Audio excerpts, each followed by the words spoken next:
Here to record today's Tanya for Sunday the 9th of Marchesvan. As always, learning to bind ourselves to God, pleasure, get haste, and redemption.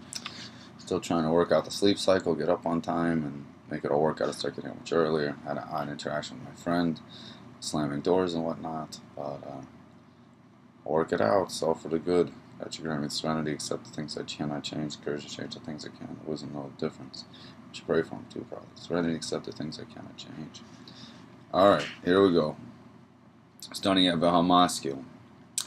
V'hamaskil yavin inyan pelagado mizeh meyoyin, and a smart person will understand something even much more wondrous than this. We're still dealing with a long exposition of how could the Torah be referred to, the revealed part of Torah, as the tree of good and evil. Isn't Torah all good? And the intermystical part of Torah as the tree of life is just revelation of goodness. And the simple answer, as Rabbi Gordon of blessed memory says, he should back with us in Guf Gashmi in the Gula Shalem Amita, is that the revealed part of Torah deals with things in our world that aren't always so clear and helps to refine them and reveal what's good and get everything tilting to the side of good. So Torah is of course all good, but it deals with things where there could be difficulty in understanding and helps understanding in a way of light and good. Maskil Yavinin Pelagado Mazemehod, Ma Naisa Bishamayim Al Yade Unabir Halacha Psuka Mina Gemara. The way we clarify halacha from the Gemara is a situation that's not clear, and the great sages go back and forth and argue both sides, left and right, four sides, come up with a clear answer, come with halacha, poskim Rishoni Achronim, and even the latter poskim. Masha Haya Behelam Dara Kodam Hayun Halaz, which no one was really clear exactly what the halacha was in this situation until this great debate happened, so to speak, great discussion. But now that the halacha has been clarified through this intense Torah study effort and discussion and collaboration among scholars, and this halacha has been liberated from the klippa, which was covering it up before. Why wasn't it clear? A person couldn't just look at the situation and see it clearly. There was a lot of ways to argue it, to know exactly God's will in that spot. It took a lot of deliberation and discussion and back and forth and left and right. Shalo Haisa Yadu Klal, it wasn't known until then, or Shalo Haisa Muvenes the time, or maybe people knew the halacha, but they didn't really understand why or what was behind it. It wasn't something that sat well in a human being's knowledge. It wasn't clear in the human plane, clear in the human being, in the human flesh. Now it's clear, it's open, it's revealed, it's godly. That situation no longer has to cause confusion. I mean, one of the things that's trickiest in serving of God is when a person feels confused, he's not sure what to do. If a Jew knows what to do, or a person knows what to do, I think, even if it's not pleasant for him, but he's clear it's the right thing, it becomes much easier. And it takes all the ego out of the way. Someone says, oh, why were you doing that? Oh, this is the halacha, that's what God says. And it's not about me, or what I think, or what I want. It removes all the doubt and the self-judgment. Or the person might not like it, but it's not you they're not liking.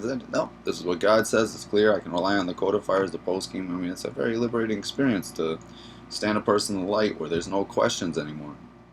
Even if it's not what he wants to hear, a person likes to have a world of clarity and no questions. A person doesn't need a lot of comfort. They need, what to eat and where to sleep, and God gives. Mostly they need clarity and to know what to do. It's really the doubts, the Amalek, that's the hardest part, the scoffers. Anyway, and they should be destroyed, and we should destroy Amalek, and we should go straight to the ultimate redemption. With the Rebbe at our head, we can have eternal life in these bodies. We just have to see the face of Mashiach, learn to get Mashiach, March nice and say in the streets. But yeah, just to keep fighting. When it's not clear, we fight. And when it is clear, whether it's pleasant or not, a person generally feels like they're standing in the light. I mean, being on a beautiful, light, sunny-filled day with things going a little off, God forbid, is one thing, but you're still happy it's sunny outside versus being in a cloudy, yucky day where things are kind of going your way. As nice as it's going, it's still kind of cloudy and yucky outside.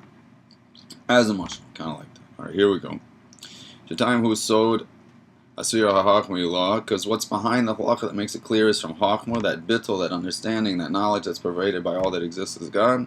Shenaflu Menu Nitzus Klipos B'Shviras HaKelim, refining those sparks that fell when the Kelim broke many, many years ago in the world of Tohu. If I could use a reference to time, I don't even know if time is a fair way to refer to those sparks, but when the sparks fell, how do we reveal the reason behind these halachas? Is through the sphere of Chochmah.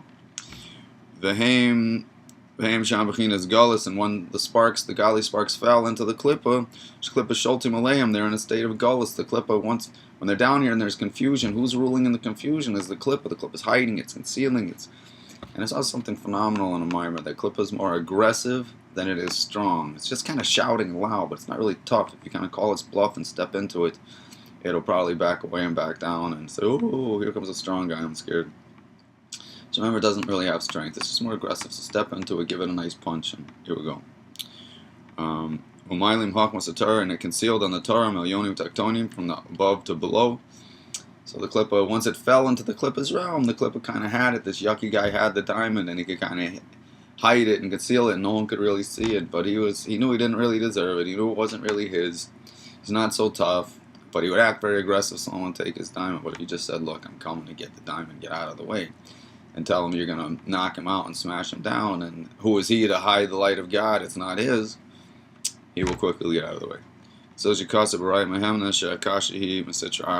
it says in Raya Mahemna, the part of the Zohar written by Moshe Rabbeinu, that question comes from the side of evil. Let's look one more time at this paragraph about that the reason stems from Chachma. Shetam Husod Hasfira Chachma Ilah. The reason comes for the reason underlying a particular halakha, it derives mystically from the sphere of supernal Chachma. That's where it stems from. When sparks fell into Klippa's road, the primordial breaking of the vessels. And I was confused by that the first couple of times, because it wasn't only Chachma that... I can certainly see Chachma revealing the reason or containing the mystical, hidden, godly reason, no problem, but to say that all the sparks fell from there is curious, because I thought the sparks fell from the whole world of Tohu, so I would think it would be all 10 spheres. To say Taka fell from there, maybe you could say Chachma was the first sphere that broke, and when it broke, the others broke. Interesting point of discussion, hopefully to be continued. Share.